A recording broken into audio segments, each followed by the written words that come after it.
Interessante! Até os instrumentos aqui são tocados por quem limpa o chão. O som da voz dela cortou o ar do saguão como uma taça de cristal se partindo. O piano de cauda tênue e sons negro e brilhante refletia as luzes quentes do teto do Hotel Copacabana Palace. Lá fora, o mar batia preguiçoso. E dentro, a elite do Rio de Janeiro se misturava entre risadas, champanhe e perfumes caros. Miguel Nascimento, com o uniforme branco impecável dos funcionários, segurava um pano de flanela na mão. Ele estava apenas tirando o pó do piano, menos como fazia todas as manhãs. Mas para Beatriz Van Hout, sentada num sofá de veludo azul, aquilo era um espetáculo de insolência. Beatrice, vinda de Genebra, trazia em si o perfume frio de quem nasceu cercada por mármore e silêncio. Seus dedos adornados por anéis Van Cleef e arpéus seguravam uma taça de Dom Perignon. Quando viu Miguel passar o pano sobre as teclas, inclinou-se e disparou a frase com um sorriso afiado. As risadas dos convidados vieram logo depois, menos curtas, contidas, como tiros abafados. Miguel parou o pano, ainda nas mãos, não olhou para ela, apenas respirou fundo, o peito pesando mais do que o uniforme. Não responda, Miguel, pensou. Eles não falam com você. Falam sobre você. Mas Beatrice não parou. Em minha terra, só artistas tocam instrumentos. Aqui, parece que até os empregados têm ilusões de grandeza. O gerente Jorge Lima se apressou, tentando disfarçar a tensão, Sra. Van Hout. Peço desculpas. Nosso funcionário apenas faz a limpeza de rotina. Ela ergueu o queixo. Espero que ele saiba o lugar dele. Miguel sentiu o sangue ferver, mas o rosto permaneceu calmo. Ele inclinou a cabeça, recolheu o pano e murmurou, quase inaudível, sim, senhora. O chão conhece bem o seu lugar. Ninguém ouviu ou fingiu não ouvir. Mas no fundo, aquela frase ficaria presa no ar, como uma nota de piano que se recusa a morrer horas depois. Quando o saguão ficou vazio, Miguel voltou. As luzes estavam mais suaves. O cheiro de flores frescas da recepção se misturava com o sal do mar. Ele sentou-se diante do piano. As teclas brancas e pretas o observavam como olhos antigos. Os dedos hesitaram. Depois tocaram. Uma melodia suave, quase um sussurro. Clair de Lune, Debussy. A música que o fizera sonhar, muitos anos antes, quando ainda acreditava que talento bastava para ser ouvido enquanto tocava. A lembrança voltou, o júri do conservatório em Lisboa, o comentário frio de um professor de terno cinza. A técnica é boa, mas o estilo dele é muito étnico, não se encaixa. O som das teclas agora era misto de dor e saudade. A música enchia o salão vazio, subindo até o teto alto, misturando-se ao eco das ondas lá fora. Mas quando o último acorde se dissipou, o silêncio caiu pesado, e Miguel, sozinho, sorriu amargo. Mesmo invisível, ainda toco melhor do que todos eles juntos. Ele fechou o piano com cuidado, limpou novamente as teclas menos como quem apaga rastros de um crime, e voltou ao trabalho, enquanto o eco distante de sua própria arte se perdia no ar perfumado do luxo.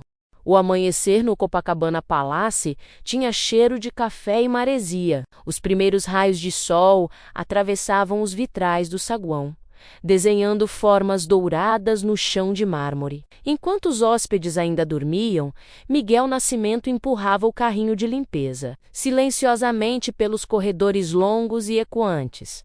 Os passos dele pareciam compassos de uma música que só ele ouvia. Cada quarto arrumado era como uma partitura que precisava ser limpa, dobrada, apagada, menos até o som da própria alma se calar. Mas naquele dia, o silêncio foi interrompido por uma voz feminina atrás dele. Você estava tocando ontem à noite, não estava? Miguel se virou. Surpreso, era Clara Mendes, gerente de eventos do hotel, jovem, olhar atento, terninho bege e um crachá reluzente. Ela segurava uma pasta e um café. O aroma de baunilha e canela misturando-se com o cheiro de desinfetante do corredor. Ele hesitou. Não devia, eu só testei as teclas para ver se estavam limpas. Clara sorriu. Um sorriso que parecia saber mais do que dizia. Debussy não é teste de limpeza, Miguel. Ele congelou. Ninguém chamava o nome dele assim ali, Miguel. Com respeito. Por um instante, o hotel inteiro pareceu parar. Como você sabe o nome da música? Meu pai era pianista. Eu reconheceria Clair de Lune mesmo no meio de uma tempestade. Miguel desviou o olhar. As mãos, marcadas por sabão e trabalho, apertavam o pano úmido. O que ouviu foi só um som esquecido. Nada importante, Clara insistiu, delicadamente. Um som desses não se esquece. Só se esconde. Naquela noite, ele não conseguiu dormir. Sentado na pequena pensão em Leme, abriu uma velha caixa de madeira. Dentro, fotos amareladas, recortes de jornal e um diploma do Conservatório de Lisboa. No verso de uma fotografia, escrita à mão. Miguel Nascimento, vencedor do Prêmio Jovem Virtuoso 2010. Na imagem, ele sorria diante de um piano, com um terno simples e um olhar cheio de futuro. Mas ao lado da foto, um artigo do Jornal Diário de Lisboa, jovem pianista africano, emociona júri, mas é excluído do programa permanente por divergências artísticas. Divergências artísticas. Miguel sabia o que significava. Não se encaixa na imagem do conservatório. Ou, em outras palavras, menos negro demais para o palco, educado demais para a rua. Ele respirou fundo. As lembranças vinham como ondas. O conservatório, o cheiro do verniz nas teclas, o riso abafado de colegas quando ele passava, o professor que o aconselhou. Miguel, talvez a música popular se adapte melhor ao seu estilo natural. O piano virou prisão e ele fugitivo da própria arte. Na manhã seguinte, Clara o esperava na sala de funcionários. Miguel, posso te fazer uma proposta? Ele franziu o senho. Depende. O evento de amanhã é importante. A orquestra pode atrasar por causa da previsão de chuva. Se isso acontecer, queria que você tocasse só por alguns minutos. Ele riu amargo. Você quer que o homem que limpa o chão toque para o Duque da Bélgica? Quero que o artista que sobreviveu à vergonha toque para o mundo outra vez. Miguel ficou em silêncio. O olhar dela era firme. Não de pena, mas de fé. Algo nele estremeceu. Uma nota antiga voltando à superfície. Ele apenas respondeu: se a chuva cair, eu toco à tarde.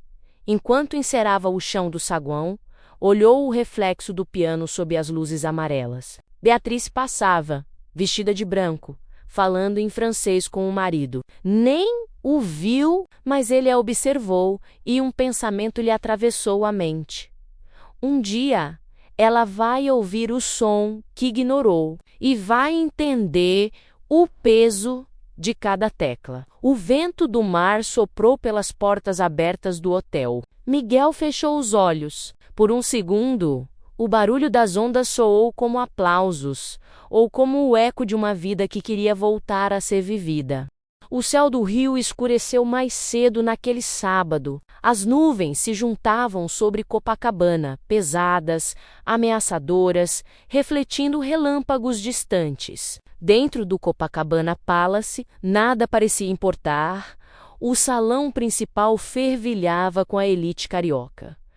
Cristais Bóquera brilhavam nas mesas, champanhe fluía sem parar. Homens de terno Armani, mulheres com vestidos, Elie Saab e gargantilhas de diamantes Tiffany se moviam como reflexos dourados sob o teto de vidro. A banda contratada menos Orquestra Filarmônica de São Paulo ainda não havia chegado.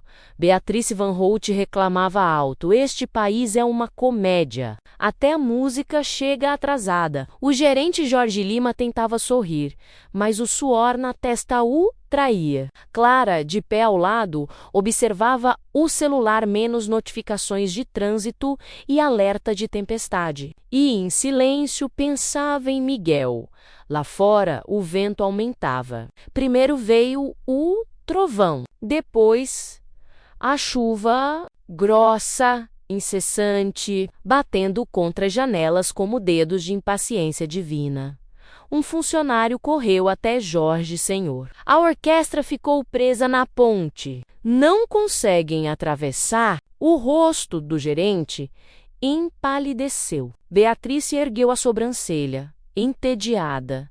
Então o que faremos? Um jantar mudo. Foi quando Clara deu um passo à frente. Temos alguém que pode tocar? Jorge a olhou, confuso. Quem? Miguel. O nome caiu no ar como uma nota dissonante. Beatrice soltou uma risada debochada. O faxineiro. Que delicadeza! Mas Clara não se intimidou. O artista. E é tudo o que precisamos agora. Jorge hesitou. Olhou ao redor. Jornalistas, empresários, câmeras. Qualquer som era melhor do que silêncio. Tragam. Miguel estava nos fundos do hotel, terminando de guardar os baldes de limpeza, quando Clara apareceu ofegante. Miguel, é agora? Agora?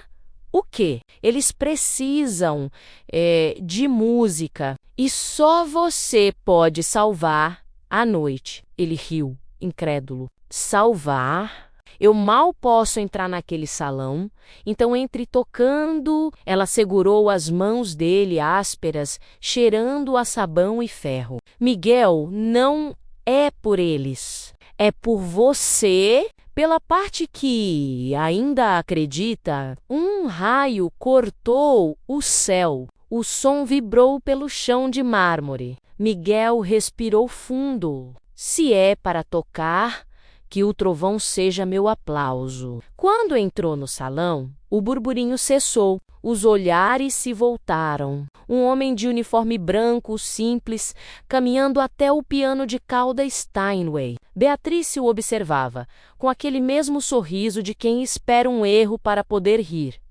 Miguel sentou-se. Os dedos pairaram sobre as teclas. Por um segundo, o mundo inteiro ficou em silêncio. Nem o som da chuva, nem as taças, nem as respirações, menos nada.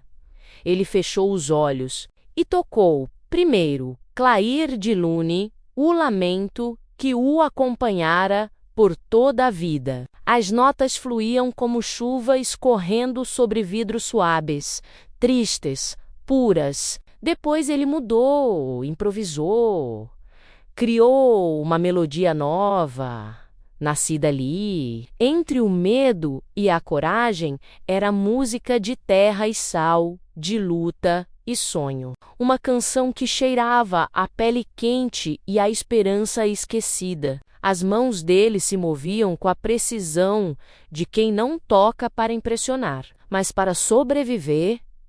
Beatrice, imóvel, sentiu algo quebrar dentro de si. Os olhos se encheram d'água sem permissão. A arrogância evaporava nota por nota, e no lugar dela restava só o espanto e a beleza. Quando o último acorde soou, a sala ficou muda. Ninguém ousou aplaudir primeiro. O silêncio era reverência. O som da chuva do lado de fora parecia continuar a melodia. Miguel levantou-se. Fez uma leve reverência e se afastou. Não esperou reconhecimento, nem desculpas. O palco não lhe pertencia menos, mas o momento sim. Clara chorava em silêncio, sorrindo. Jorge limpava o suor e murmurava para si: meu Deus, O que acabamos de ouvir? Beatrice ficou sentada, sem palavras, olhando para o piano vazio. As mãos ainda tremiam sobre a taça de cristal. E lá fora, o trovão soou de novo menos. Mas desta vez, parecia aplauso. A notícia se espalhou antes mesmo da chuva parar. O vídeo gravado por um dos convidados circulava pelas redes com a legenda: faxineiro do Copacabana Palace emociona a elite com performance inesperada. Em poucas horas, o nome Miguel Nascimento estava em todos os portais. Alguns o chamavam de milagre, outros de fenômeno anônimo, mas para ele era apenas música menos o idioma que nunca o traiu. No dia seguinte, o saguão do hotel fervia, jornalistas, câmeras, repórteres, tentando capturar o homem que havia encantado a alta sociedade. Miguel chegava em silêncio, o uniforme limpo, o olhar cansado. Clara o interceptou. Miguel, a imprensa quer te entrevistar. Isso pode mudar sua vida. Ele respondeu calmo. A vida já mudou ontem à noite. Clara, eu toquei. Ela tentou insistir, mas ele apenas sorriu menos, aquele sorriso sereno de quem, pela primeira vez, não devia nada a ninguém. Beatrice Van Hout. Por outro lado, não dormira. As imagens do concerto a perseguiam. O som das teclas, a postura dele, a tranquilidade, o eco da própria frase dela é interessante. Até os instrumentos aqui são tocados por quem limpa o chão. Voltava como um tapa. Na manhã seguinte, ela vestiu-se de preto, sem maquiagem. Desceu ao saguão, ignorando os olhares curiosos, e encontrou Miguel perto do piano, o mesmo piano. Por um instante ficaram frente a frente, sem palavra. O silêncio era pesado, mas limpo, como o ar depois da chuva. Senhor Nascimento, começou ela, hesitante, vim me desculpar. Miguel ergueu o olhar. Os olhos dela, pela primeira vez, não tinham superioridade, menos apenas vergonha. Ontem, quando o ouvi tocar, percebi que passei a vida confundindo valor com preço. Ela engoliu em seco, a voz trêmula. O senhor não é um faxineiro que toca. É um músico que, por vergonha nossa, precisou limpar o chão para continuar vivo. Miguel ficou em silêncio. Passou os dedos pelo tampo do piano, o mesmo que havia polido tantas vezes. Depois respondeu: o chão me ensinou mais sobre harmonia do que qualquer conservatório. Beatrice chorou. Lágrimas contidas, discretas, o tipo de emoção que ela sempre evitara. Clara, que observava à distância, se aproximou. Miguel, você foi convidado para tocar na cerimônia beneficente da cidade, no Teatro Municipal. Beatrice completou. E eu doarei o piano para a escola pública de música que o senhor escolher. Miguel sorriu, não de vaidade, mas de paz. O palco nunca me quis, mas a música sempre me esperou. Dessa vez quero que ela vá aonde nunca chegou. Naquela noite ele voltou ao quarto simples em Leme. Sentou-se à janela. O som do mar batia suave, e de longe ainda se ouvia o burburinho da cidade falando dele. Mas, para Miguel, o mundo estava quieto. Ele abriu o pequeno caderno de notas que guardava há anos, folhas amareladas, rabiscadas de composições antigas. No topo da primeira página, escreveu com calma: Sinfonia da Dignidade, dedicada a todos os que tocam sem serem vistos. Depois, fechou os olhos e deixou os dedos tocarem o ar, menos como se ainda estivesse diante do piano invisível. E pela primeira vez, não se sentiu invisível. Um ano depois da noite da tempestade, o nome Miguel Nascimento já não pertencia apenas ao Copacabana Palace. Pertencia às ruas, aos becos, aos pequenos rádios das padarias e aos sonhos das crianças que agora aprendiam a tocar piano nas vielas de complexo do alemão, o velho galpão que antes guardava caixas de papelão agora era a escola comunitária Som da Dignidade. Paredes pintadas de atu claro, pianos doados, teclados antigos, instrumentos de sopro remendados com fita adesiva, mas o som que saía dali era puro, sincero, menos como se cada nota fosse um ato de resistência. No centro da sala, Miguel ensinava. As mãos que antes poliam o chão agora guiavam dedos pequenos sobre as teclas. Não tenham medo da pausa, dizia. O silêncio também é música. Clara, que deixara o hotel para ajudá-lo na escola, observava orgulhosa. Você percebeu? Hoje tem fila na porta. Miguel sorriu, olhando o pátio cheio de crianças rindo. Melhor som do mundo. Nenhum aplauso chega perto. Certa manhã, o carteiro entregou uma caixa de madeira elegante. Dentro um bilhete e um piano portátil Yamaha branco. O bilhete dizia: para o homem que me ensinou a escutar o que nunca quis ouvir, que este instrumento encontre mãos mais dignas que as minhas. Beatrice Van Out Miguel passou os dedos pelo teclado novo. O som era limpo, suave, como brisa depois da chuva. Ele fechou os olhos e uma melodia nasceu. Leve, sincera, sem esforço. Meses depois, a prefeitura o convidou para encerrar o Festival de Música Popular do Rio. Era a primeira vez que ele subiria a um palco desde Lisboa. O Teatro Municipal estava lotado, fotógrafos, artistas, autoridades, mas quando Miguel subiu, o público ficou em silêncio. Ele não vestia smoking. Usava uma camisa branca simples, calça escura e o mesmo crucifixo de madeira que sempre levava no bolso. Sentou-se ao piano, respirou e disse ao microfone: esta é para todos os que um dia foram silenciados, mas continuam ouvindo. A melodia começou.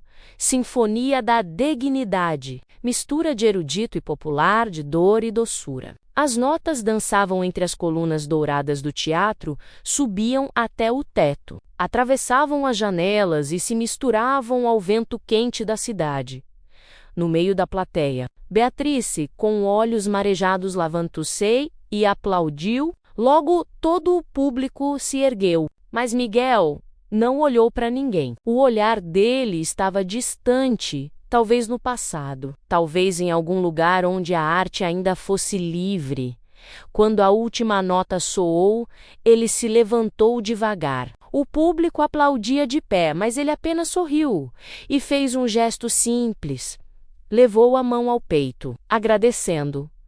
Depois disse, quase sussurrando: a dignidade é o único som que nunca desafina. Naquela noite, de volta ao morro, as crianças esperavam no pátio da escola. Miguel chegou com o piano branco, ligou a tomada e as luzes se acenderam. A primeira chuva do verão começou a cair e as gotas batiam no telhado de zinco em compasso perfeito com as notas. As crianças tocaram junto, rindo, e no meio da simplicidade, o som se espalhou pelas vielas, misturado ao cheiro de chuva e pão quente, o som mais bonito que o Rio já ouviu, o som da dignidade.